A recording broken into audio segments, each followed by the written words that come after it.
வணக்கம் மக்களே. இன்னைக்கு நாம பார்க்க போற படம் பார்த்தீங்கன்னா 2024ல் ரிலீஸ் ஆன ஷிகிந்தர் கா முக்தர் அப்படிங்கிற ஒரு த்ரில்லர் ட்ராமா படம் தான் நம்ம இன்னைக்கு பார்க்க போகிறோம். இது இப்போ நெட்ஃப்ளிக்ஸில் ஸ்ட்ரீம் ஆகிக்கிட்டு இருக்குதுங்க. தமிழ் டப்புலையும் இருக்குது. இந்த படம் பார்த்தீங்கன்னா எதிர்பார்ப்பு இல்லாமல் பார்த்த ஒரு நல்ல சாட்டிஸ்ஃபை ஆன படம்னே சொல்லலாம். கிளைமேக்ஸில் செம்ம ட்விஸ்ட் இருக்குதுங்க. இந்த படத்தோட ஸ்டோரி லைன் என்னன்னு பார்த்தீங்கன்னா 2009ல் மும்பையில் நடக்கும் ஒரு டைமண்ட் எக்ஸிபிஷனில் ஒரு 50 கோடி மதிப்புள்ள ஒரு வைர நகையை கொள்ளையடிக்கிறாங்க.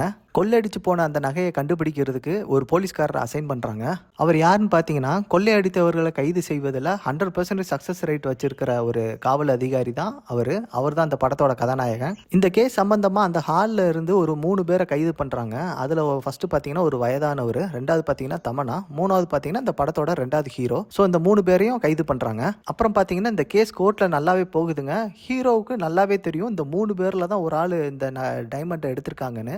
ஸோ அவரும் என்னென்னமோ ட்ரை பண்ணி பார்க்குறாரு. ஸோ போதுமான ஆதாரங்கள் இல்லாதனால அந்த 3 பேரையும் ஜாமீனில் வெளியே விடுறாங்க. அப்புறம் பார்த்தீங்கன்னா ஒரு 15 வருஷம் கழிச்சு இந்த 2 ஹீரோவும் சந்திக்கிற மாதிரி ஒரு தருணம் வருது.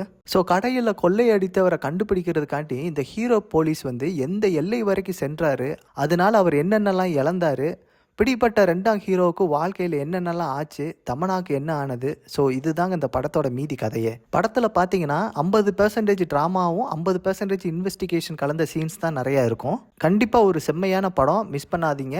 அங்கங்கே சின்ன சின்ன லேக்ஸ் இருக்கும், பட் கிளைமேக்ஸ் பார்த்தீங்கன்னா வெறித்தனமாக இருக்கும். படத்தை பாருங்கள். இந்த படத்தில் இந்த 2 கேரக்டரில் எந்த கேரக்டர் உங்களுக்கு பிடிச்ச கேரக்டருங்கிறத நம்ம கமெண்ட் செக்ஷனில் சொல்லுங்கள்.